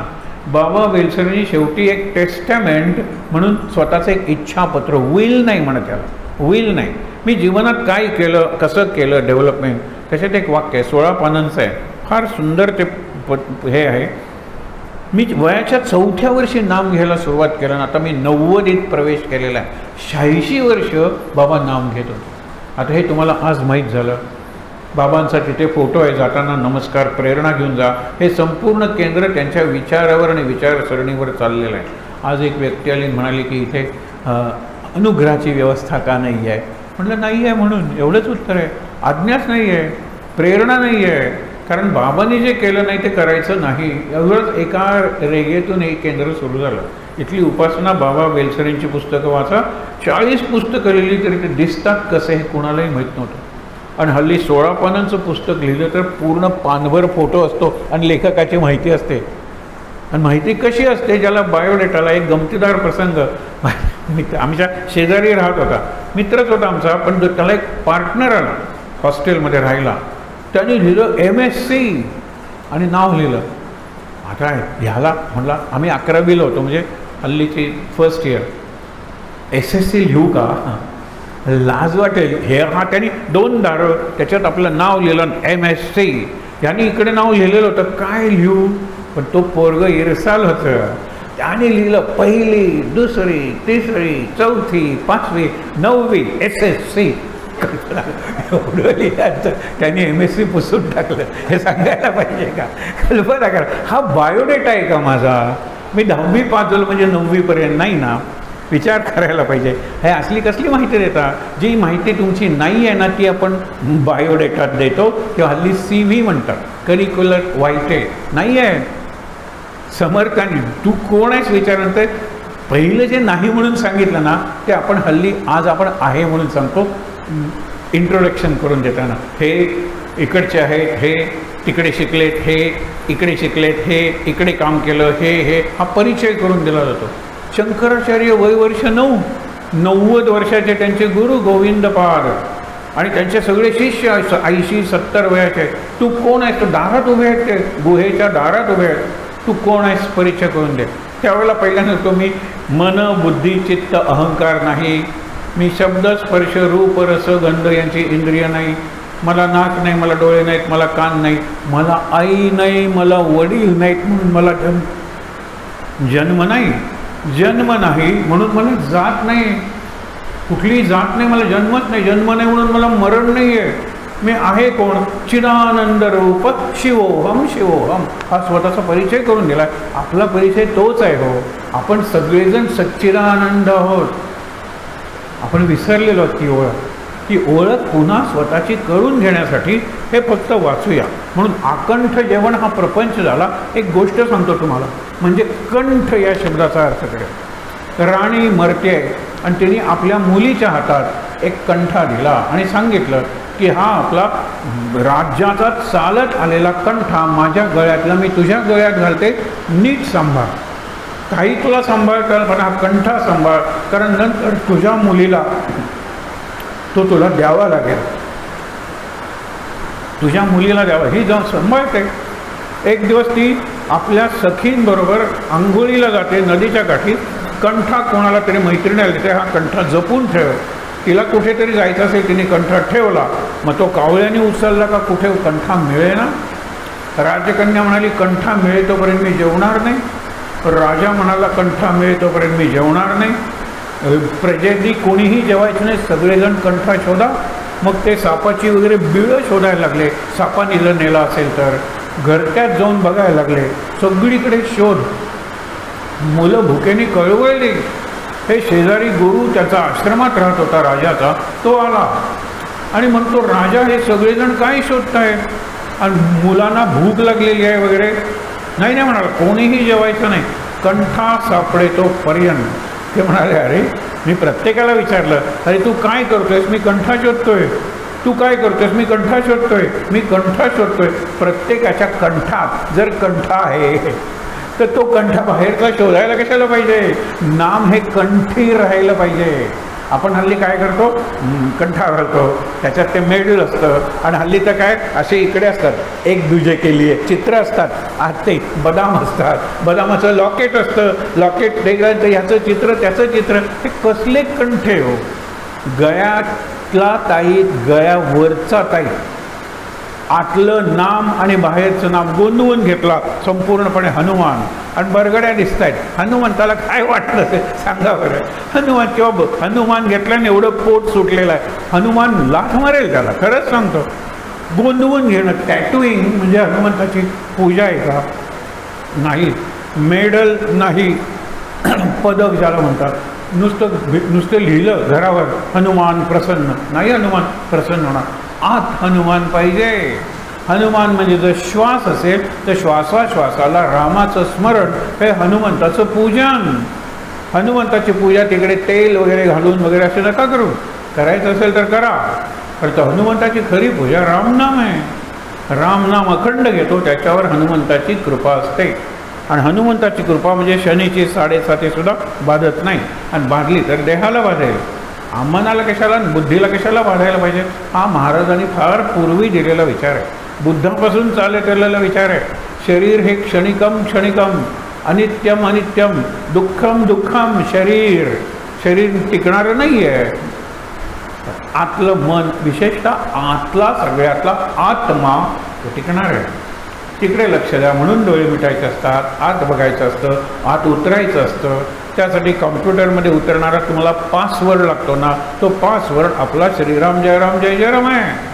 आत उतरायला तो जास्त उपयोगी पडतो. पुढे बघूया. आणि कोडवर्ड सुद्धा असतो. कोडवर्ड आपण ओपन सिस्मे, तिळा दार उघड, कोडवर्ड आहे. मग ते अलिबाबाची गुहा उघडायची, उघड आहे. पासवर्ड, कोडवर्ड, सांकेतिक भाषा इथे असते. तुझी या वियोगे जीवित्व आले, पहिली ओळ मी नक्की सांगणार आहे. कारण अनेक जण म्हणतो वदनिक वडे घेता नाव या म्हणतो ना आपण, जीवन करी जीवित्वा, अन्न हे पूर्ण ब्रह्म, उदरवर्ण नो हे जाणीजे यज्ञ कर्म. अरे प्रत्येक शब्दाला केवढं वजन आहे. हा यज्ञ कर्म आहे, उदरभरण नाही आहे हे. आणि काय सांगितलं? जीवन करी जीवित्वा. मी खातोय ना, त्यामुळे माझं जीवित्व आहे ते जीवन बनणार आहे. माणूस हा एकमेव प्राणी आहे ज्याला जीवन आहे, ज्याला मान आहे, ज्याला वाणी आहे, ज्याला संस्कृती आहे, हे लक्षात ठेवा. आणि ज्याला चिंतन करणारा मेंदू आहे. या पृथ्वीवर एकमेव प्राणी मानव आहे. मी तो आहे ना, हे सगळं मी करू शकतो. मला मान आहे, बरोबर, म्हणून मला मेंदू आहे. तो देहापेक्षा निराळा आहे. अरे मेंदूची गुडघ्या तुलना करणार का तुम्ही? आपण विनोदाने म्हणतो तो पैलवान आहे, त्याचा मेंदू गुडघ्यात आहे. मग विनोदाने म्हणतो, अहो 2 कानांच्या मध्ये असलेला एवढासा ब्रेन चमत्कार करून दाखवलाय. त्या मेंदूबद्दल आपल्याला जवळजवळ काही माहिती नाही आहे. आपण 20% सुद्धा मेंदू वापरला तर आईन्स्टाईन होऊ. आपण 5% महाराजांचं वाक्य आहे, मेंदू फार कमी वापरतो. आणि जो वापरतो तो जीवनात दुःख करण्यासाठी वापरतो. जीवनात शांती करण्यासाठी मेंदू वापरायचा असेल, तुझी या वियोगे जीवित्व आले. मग जीवन करी जीवित्व. जीवित्व म्हणजे living. All animals are living. Man also is a living being. आपण जगतो ना, जगणं आणि जीवन याच्यात फरक आहे. जगणं म्हणजे जिवंत राहणं. हल्ली मला खूप वाईट वाटतं, भारतातला मध्यम वर्ग, मला माहीत असलेल्या 100 पैकी 99.5 फॅमिलीज नाही, इतरांचा विचार नाही खरंच. आणि इतरांचा विचार करायला लागलो तर जीवन करी जीवित्वा म्हणण्याचा मला अधिकार आहे. जीवित्व, कारण तुझी या वियोगे जीवित्व आले. तुझा वियोग आहे, तुझा संयोग झाला की जीवन झालं. जीवन असलेला प्राणी, जीवन इज लाईफ अँड जीवित्व इज लिव्हिंग. लिव्हिंगला फक्त जगायचं असतं, जे तो प्राणीसुद्धा जगतो. आम्ही सांगतो टच मी नॉट, लजेचं झाड, त्याला स्पर्श केल्यानंतर पानं, त्याला जगायचं आहे. तो गायंडोळ हे केल्यानंतर किंवा ते घोटेर वगैरे असतात किडे, ते स्वतःभोवती फिरतात, त्याला जगायचं आहे. प्रत्येकाला जगायचं आहे. लक्षात ठेवा, मलाही फक्त जगायचं आहे. पोटाच्या खालची इंद्रिय म्हणजे सगळी जनावरांची इंद्रिय आहेत. भोगाची, पोट झालं, मलमूत्र विसर्जन, पुनरुत्पादन आणि चलन वलन पाय, हे सगळी जनावरं कुत्री करतात, मांजरं करतात. जीवित्व, लिव्हिंग हे माझं जीवनाचं मूल्य. जीवनाला मूल्य आहे. मूल्य मग प्रेम असेल, सेवा असेल, त्याग असेल, साधी साधी मूल्य असेल, सहकार्य असेल एकमेकाला, कोऑपरेशन. म्हणून मला लिव्हिंगचं लाईफ करायचं आहे. त्याच्यासाठी मी अन्न खातोय. हे अन्न खाणं उदरभरण नाही, हे यज्ञकर्म आहे. आणि यज्ञ म्हणजे इदन्न मम. अहो केवढा अर्थ आहे. माझं नाही, हा हात खातोय, हा मी माझ्यासाठी खात नाही आहे, हा घास नाही, हा पाण्याचा घोट मी घेतोय माझ्यासाठी घेत नाही आहे, हा श्वास मी घेतोय माझ्यासाठी मी घेत नाही, याला यज्ञ म्हणतात. नुसतं म्हणायचं घ्राणम पातुम कत्राता, हे यज्ञाचं रक्षण करणाऱ्या रामा, माझ्या नाकातून जो श्वासाचा यज्ञ चालू आहे त्याचं रक्षण कर. म्हणजे माझा श्वास कायम टिकव, म्हणजे मला कधी व्हेंटिलेटरवर ठेवावं लागू नये, मी कायम जगावा, हा अर्थ आहे काय? नाही. मी घेणारा प्रत्येक श्वास दुसऱ्यासाठी, प्रत्येक श्वास दुसऱ्यासाठी, प्रत्येक श्वास दुसऱ्यासाठी. बघा, आमची एवढीच इच्छा असते की श्वास कशासाठी? काहीतरी दुसऱ्यासाठी करण्यासाठी. मला जे करता येतं ते मी करेन. इथे कचरा पडलाय मी काढेन. मला ते बर्ट्रांड रसेलचं साधं वाक्य आठवत असं, you Indian should never think. विचार करायची गरज नाही कोणती सेवा करू. तुमच्या पायाखाली बघा घाण असेल तिथून सुरुवात करा. हे कॉमेंट नाही, कॉम्प्लिमेंट नाही आपल्यावर, लक्षात ठेवा. पण त्यांनी सांगितले भारतीयांनी तुम्हाला समाजसेवा करायचे तर काय करू म्हणून विचार करण्याची गरज नाही आहे. त्यांच्या आजूबाजूला समाजसेवा त्यांची वाट बघते. इकडे कचरा आहे, तिकडे भिंतीवर लिहिलेलं आहे, तिकडे पोस्टर्स फाडलेले आहेत. ओ किती सेवा करू शकतो. तुझी या वियोगी जीवित्व आले, मग पुढे शरीर पांगे बहुदुःख झाले. बॉडी बॉडी बॉडी, किती कॉन्सन्ट्रेशन ऑन बॉडी. अली किती जिम्स निघालेले आहेत. मी अनुभवाने सांगतो एका मिनिटात की आम्ही आमच्या शाळेत वरच्या मजल्यावर जिम फ्री केलेली होती सगळ्यांना. आणि अत्यंत का, आमची शाळा 5वीत होती. जिम 4 वर्ष झाल्यानंतर आमच्या मुली 9वीत येतील. 9वीत 10वीत आलेल्या मुली, त्यांच्यावर समाजकंटकांची म्हणजे समाजाला त्रास देणाऱ्यांची दृष्टी असते. त्यांच्यावर अत्याचार करतील गुंड, त्यांना त्रास देतील, त्यांची वाट अडवतील. त्यावेळेला या जिममध्ये तयार झालेले असे मल्ल उपयोगी पडतील. कारण अरे या शाळेनं मला फुकट जिम दिलेली आहे म्हणून मी असा पैलवान झालेलो आहे. या शाळेची सेवा काय करीन? 9वी 10वीच्या मुलींचं रक्षण करीन. ज्यावेळेला मी येते आम्ही उभे राहू तिकडे, काय करू म्हणून विचार जर सांगितलं तरी तुम्ही 10 जण आहात ना, 7:30 ते 8 फक्त इथे उभे राहा. मोठ्या मुलीची टिंगल करणारी मुलं इथे आहेत, त्यांना धडा शिकवा. पण नंतर लक्षात येलं यांच्यापासूनच मुलींना भय आहे. अहो अंगाला तेल लावून वरच्या मजल्यावर ते उभे राहायचे आणि 9वी 10वीच्या मुली येत आहेत, त्यांना आपली बॉडी दाखवायचे. एका क्षणात बंद केली जिम. का बंद केली? म्हटलं का सुरू केली? का बंद केली विचारतायत. एक पैसा दिलाय तुम्ही, आता मेंटेनन्स केलाय, तिथे करलेली घाण आणि तुमचा घाम सुद्धा आम्हाला पुसायला लागायचा, तरी करत होतो. काहीतरी समाजसेवा कराल. यांनी अन्न खाल्लं, यांनी बदाम खाल्ले असतील, यांनी वाटतं ते खाल्लं असेल, उपयोग काय झाला नाही. यांच्यापासून समाजाला धोका निर्माण झाला. शरीर पांगे बहुदुःख झाले. पांग म्हणजे संबंध, अत्यंत गुरुणानुबंध. आई तुझे पांग फेडेन. पांग फेडणे हे मराठीतलं जुनं क्रियापद आहे. आपल्या सद्गुरू, आपल्या गुरूंचे पांग फेडा. म्हणजे त्यांनी तुमच्यावर जे ऋण केलेलं आहे ते ऋण तुम्ही परत करा. काहीही करो. महाराज म्हणतात तुम्ही काही, आता भवानराव महाराजांचं इतकं आवडत आहे, जिथे महाराजांची समाधी आहे ती जागा भवानरावांनी तयार केली, खुर्ची भवानरावांनी ठेवली. मग आजूबाजूला स्वच्छ झालं, महाराज त्या खुर्चीवर बसले. दुसऱ्या दिवशी महाराजांनी देह ठेवला, तिथेच महाराजांची समाधी झाली. काय भवानरावाचा अधिकार आहे? मी खुर्ची ठेवतो, इथे बसा. तुम्हाला कायमचं बसावं असं वाटतं नाही, इथे बसा. डिक्टेट केलं की त्या भवानरावांनी. का नाही म्हणायचं असं? हे प्रेमाचं नातं आहे. आणि भवानराव करायचं काय? तर लाकडं तोडायचं स्वयंपाकासाठी आणि सतत गोशाळेत सेवा करायचा, गवत आणायचा, गवत कापायचा, गाईना घालायचा. म्हणजे अनस्किल्ड लेबर म्हणतात त्याला, तशी बुद्धी नव्हती. एक प्रसंग सांगू. सगळे प्रवचन ऐकायला बसलेत महाराजांचं, इतक्यात एक साप येतो. भवानराव काय त्यांनी उडी मारली, सापाच्या डोक्यावर असा पाय ठेवला की साप मरू नये, पण साप कोणाला चावूही नाही. प्रवचन झालं. भवानराव नाही. महाराज म्हणाले अरे भवानराव काय झालं? त्यावेळेला तुम्हाला सगळे गेले ना, आता या सापाला सोडतो. महाराज म्हणाले प्रवचन होईतोपर्यंत सापाच्या त्या फणावर, हो म्हणला मी पायाखाली त्याला दाबला होता, मारला नाही, आता निघून जाईल तो आपल्या वाटेनं. हा भवानराव आहे.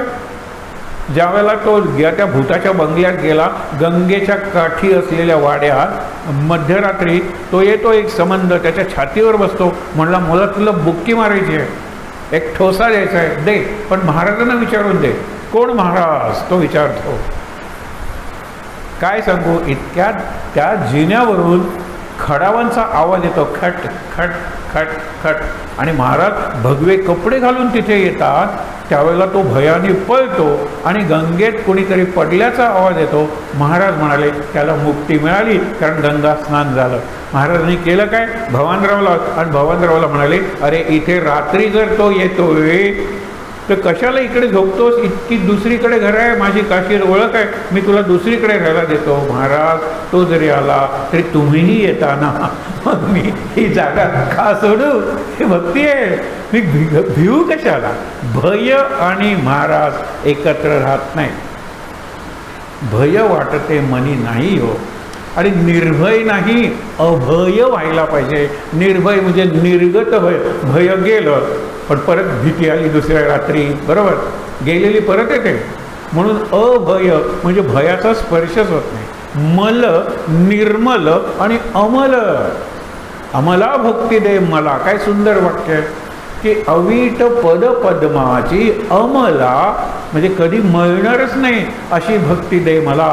उदारा जगदाधारा देई मज असावर, हे स्वरूपानंदांचं पसायदा नाही. अमला म्हणजे काय, मळणारच नाही तिकडे, हे लक्षात घ्या. तसं इथे काय सांगितलेलं आहे, शरीराच्या संबंधामुळे मला दुःख आलेलं आहे खरंच. आणि शरीराचा संबंध म्हणजे माझ्या शरीराचा नाही, पत्नी आणि मी, शरीर संबंध. त्या शरीर संबंधातून मुलं जन्माला आली, मुलं आणि मी, शरीर संबंध, शेजारी, चांगला वाईट, भिंतीनं संबंध, देहाचे संबंध आहेत. शरीर पांगे बहुदुःख झाले. हा मुलगा म्हणतोय, टीन एजमधले रामदास म्हणताय, विचार करा की अज्ञान दारिद्र्य माझे सरेना, तुझवीण रामा मज कंठवेना. मला जगणं अशक्य झालेलं आहे, श्वास घेणं अशक्य झालेलं आहे, माझा कंठ अवरुद्ध झाला आहे, म्हणजे ब्लॉक झालेला आहे, मी गुदमरतोय. रामा तुझं वीण, आणि तू कायम माझ्या मनात राहत नाहीस रे, काय करू नये. परतंत्र जिणे कंठू किती रे, उच्चाट माझे मनी, उच्चाट म्हणजे नको वाटतंय जीवन, वैताग आलेला आहे मला. लल्लाट रेखा जपी पालटे ना, लल्लाट म्हणजे हे कपाळ, त्याच्यावर जे लिहिलं आहे आपण त्याला प्रारब्ध म्हणतो. दैव वगैरे शब्द वापरू नका, दैव नशीब अगदी चुकीचे शब्द आहेत. प्रारब्ध हा मी केलेल्या कर्मांचं फळ, हे लिहिलेलं आहे, हे लक्षात ठेवा. लल्लाट कपाळावर लिहिलेलं आहे. जपी पालटणं, कितीही जप केला तरी प्रारब्ध चुकणार नाही आहे, रामदास सांगतात, महाराज हेच सांगतात.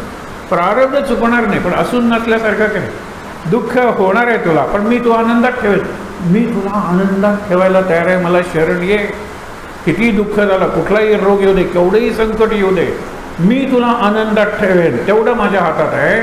कारण आनंद हा सुख दुःखाच्या पलीकडचा आहे. सुख दुःख म्हणजे प्रारब्ध म्हणजे देह, मन, बुद्धी, आनंद. आनंद खरंच किती छान आहे हो हे. लल्लाट रेखा, सहज गंमत सांगतो, यानं उपयोग, कीर्तनकार समोर असला ना की मला काहीतरी असं सांगावं असं वाटतं. ज्यावेळेला लॉटरी महाराष्ट्र सरकारने काढली त्यावेळेला भीम दांडेकर नावाचे अर्थतज्ञ होते. सरकारने सुद्धा आता लॉटरी सुरू केली का, लॉटरी नाही ललाटरी, त्याने मराठीत शब्द दिले, कपाळावर असेल तरच लॉटरी मिळणार ना, नाहीतर काय हो, 10 आकडी संख्या आहे आणि एकाने माझी लॉटरी चुकली, म्हणजे किती चुकले लक्षात ठेवा, एकाने चुकली. मग महाराष्ट्र सरकारने ज्याला बक्षीस मिळाले ना त्याच्या अलीकडच्याला आणि पलीकडच्याला बक्षीस द्यायला सुरुवात केली, कन्सोलेशन प्राईज, नाहीतर काय चुरचूर नाही, एवढं बक्षीस मिळालं. शेवटचा आकडा तोच बदलला गेला, चुरचुरे पण नाही म्हणजे नाही गेलंच ते. पुढे सांगितलं, उच्चाट लल्लाट रेखा जपी पालटेना तुझं वीण रामा मज कंठवेना, म्हणजे जगणं अशक्य झालेलं आहे. काय प्रसंग आहे तो, विवेकानंद 3 महिने झाले तरी विचारतात की 3 महिने झाले मला तुम्ही देव दाखवणार होतात ना. विवेकानंदांचा देव दाखवण्याचा प्रवास कुठून सुरू झाला, कॉलेजमधून. काय योग आहे बघा, किती आम्ही गेल्या वेळेला फक्त गेल्या महिन्यात घडलेल्या घटना असे 4-5 जण बसलो होतो, समधर्मा समविचारी. हो किती घटना महाराजांनी घडवल्या. ही घटना घडावी म्हणून तिकडे ते किती बटणं महाराजांना दाबावी लागतात. तो जो सुपर कॉम्प्युटर आहे ना, त्या प्रत्येकाचं माझं बटन ठरलेलं आहे, आता त्याला इकडे पाठवूया, आता इकडे पाठवूया, आता इथेच ठेवूया.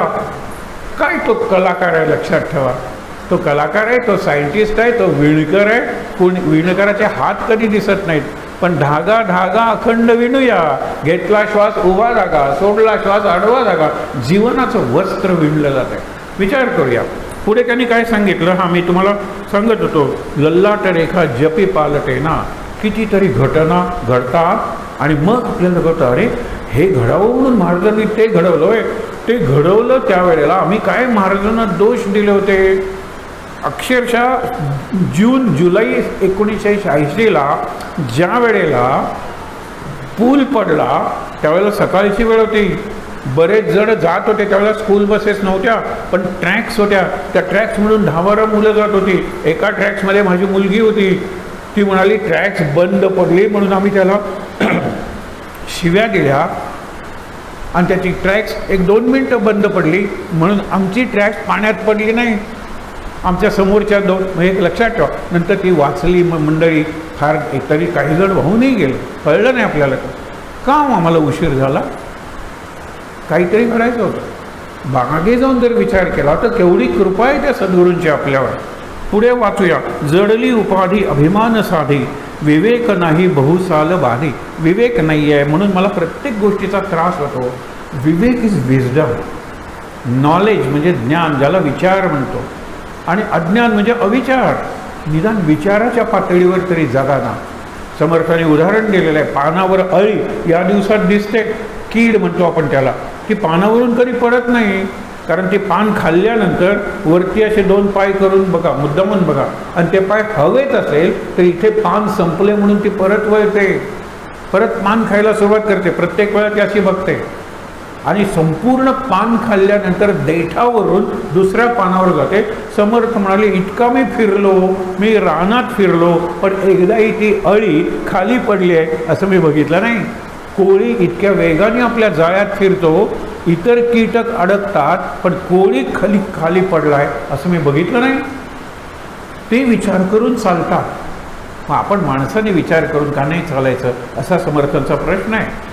सर्व सृष्टी विवेके चाले, परनाळी पाय उचलून पाहे, मग माणूस तू विवेके का न चाले असा त्यांचा प्रश्न आहे.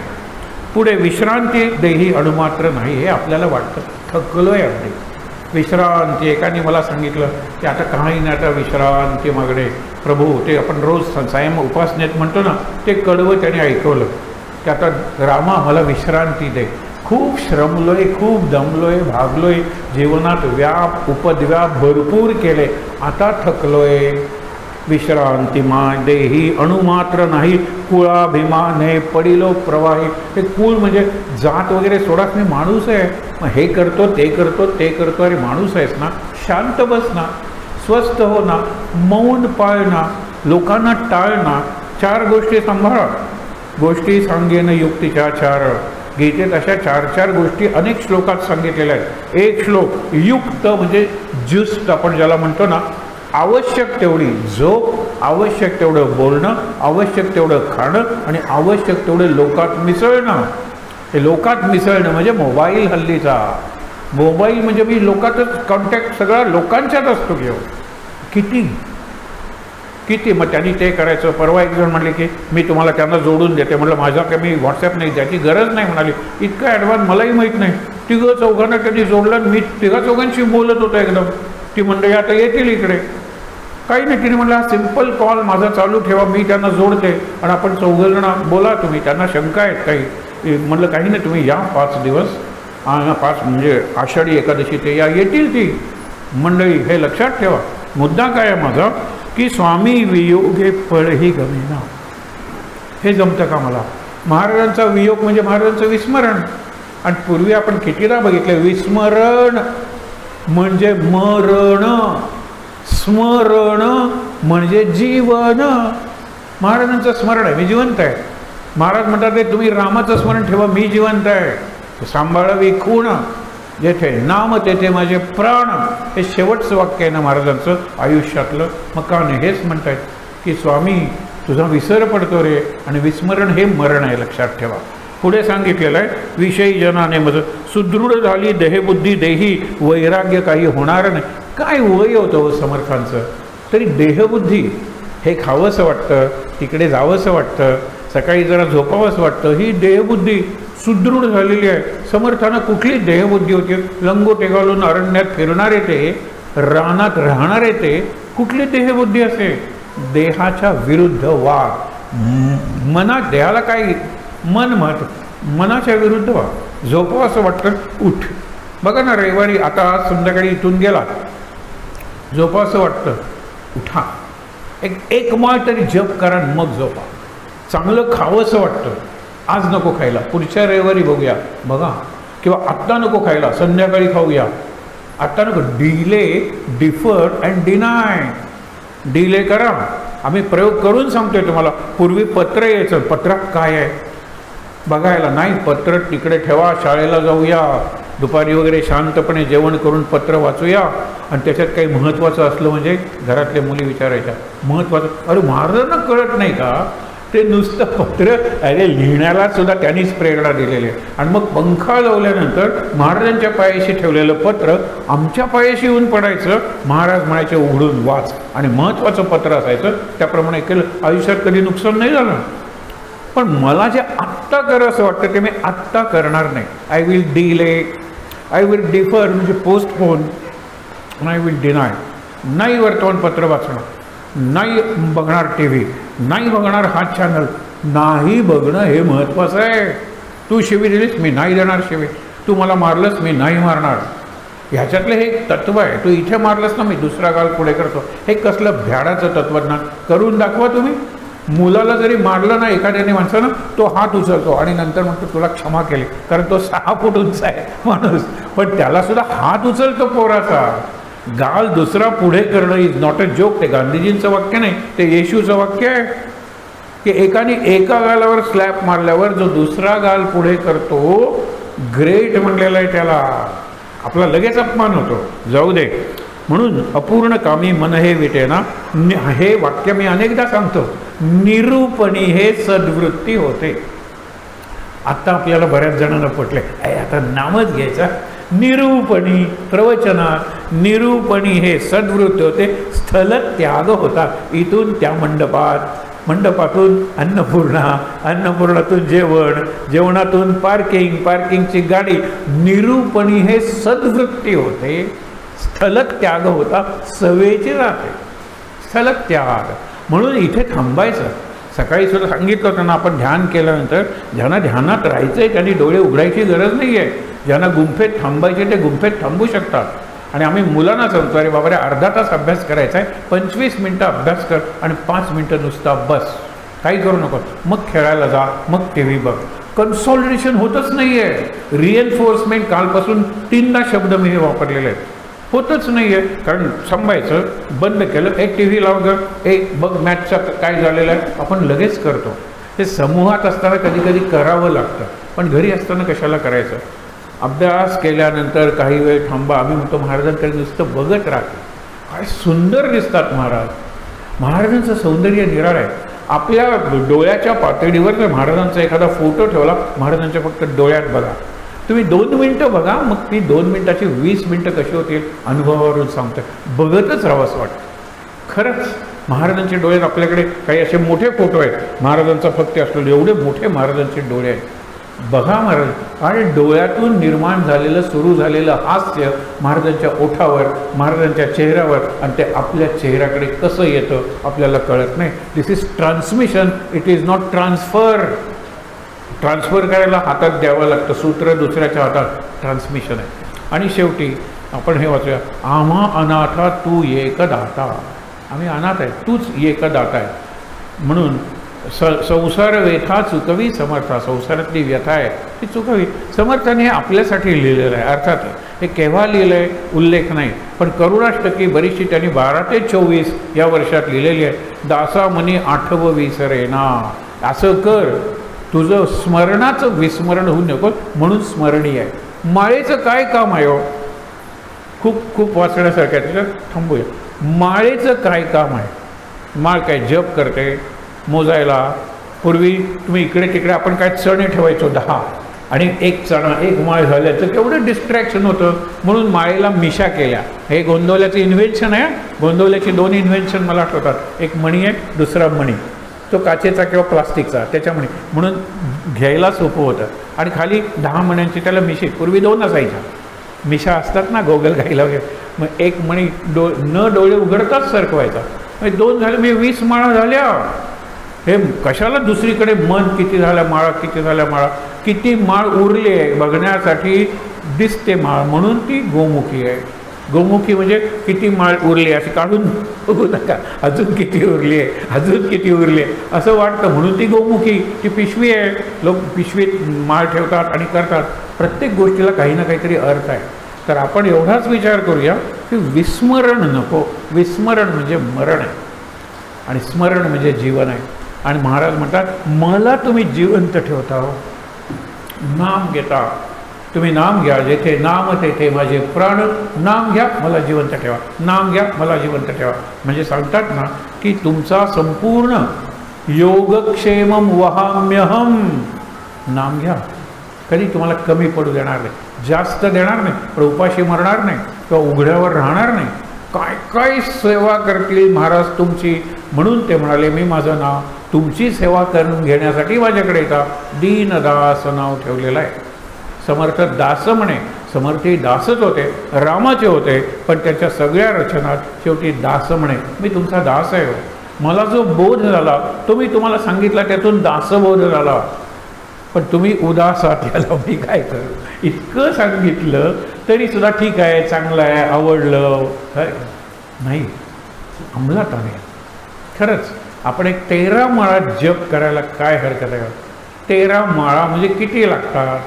समज कुंडवल्याचं गणित म्हणजे 2 मिनिटाला माळ होते, सुरुवातीला 3 मिनिटाला, 13 त्रिक 39, 40 मिनटं.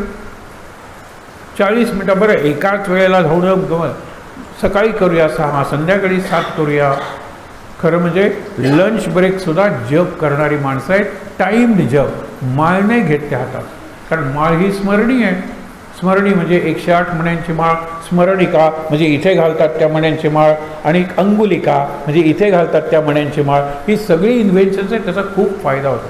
मला विचाराल तर पावसासारखा नामाचा जप पडतो जर तुमच्या करंगडीभोवती का कुठेही एक अंगुलिका असेल. कोणाला दाखवू मात्र नका, दाखवली की दृष्ट लागते, कळते नाही लोकांना की अरे बाबा जप चालू आहे यांचा म्हणून. खरंच तुम्हाला सांगतो, स्मरणी स्मरण करून देण्यासाठी, आणि स्मरण म्हणजे जीवन आहे, तसं जगायला लागूया आणि तो संकल्प करूया. इथून निघण्यापूर्वी आहे त्या ठिकाणी ताठ बसूया, शांत. उपासनेसाठी खरंच या महिन्यासाठी आमचं नाव घ्या, किंवा घरात विचारून कळवायचं असेल तर चंद्रकांतला कळवा. आमच्यापैकी कुणालाही कळवलं तरी चालेल, पण चंद्रकांतचा नंबर आहे इथे, जे आपल्याकडे कॅलेंडर आहे ते घेऊन जा आज. त्या कॅलेंडरच्या इथे 2 नंबर लिहिलेले आहेत, त्या 2 नंबरवर कळवलं की जे या केंद्राला कळवल्यासारखं होतं. आणि त्यातला 1 नंबर सतत रेंजमध्ये असतो. कार्ड सगळ्यांना आजच्या प्रसादाबरोबर देण्याची व्यवस्था करूया. या वर्षाचं कॅलेंडरही आहे त्याच्यात, पण कार्ड आहे. शांत श्लोक आणि शांतिपाठ. सदा सर्वदा योग तुझा घडावा, तुझे कारणी देह माझा पडावा. उपेक्षू नको गुणवंता अनंता, रघुनायका मागणे हेची आता. जय जय रघुवीर समर्थ. ओम सहना भवतु सहनौ भुनक्तु सह वीर्यं करुणा विनावधीतमस्तु मा विद्विषावहै. ओम शांति शांति शांति. डोळे उघडण्यापूर्वी चैतन्यांगण परिवार मडगाव यांनी ही जी आजची उपासना खरंच आपल्यात सहभागी होऊन साजरी केली, त्यांना धन्यवाद देण्याचं कारणच नाही आहे, कारण आपल्या कुटुंबातल्या माणसांना आपण धन्यवाद देत नाही. पण त्यांच्यापासून प्रेरणा घेऊया. एक कल्पना अशी सुचवली गेली की ज्या सौभाग्यवतींना आरती करायची आहे प्रेफरन्स आपण मडगावून आलेल्या लोकांना देऊया. तिथे आरतीची ताटं तयार ठेवलेली आहेत. आरती करूया. एक एक जण दोघी जणीसुद्धा ओवाळू शकता. इतर काही जणांना जरी आरती करायची असेल तरी हरकत नाही आहे. शांतपणे आरती करूया आणि शांतपणे छानपणे महाप्रसाद घेऊन निघूया. जाताना कार्ड घ्यायला विसरू नका. या केंद्राचं कार्ड. 3दा दीर्घ श्वासोच्छ्वास.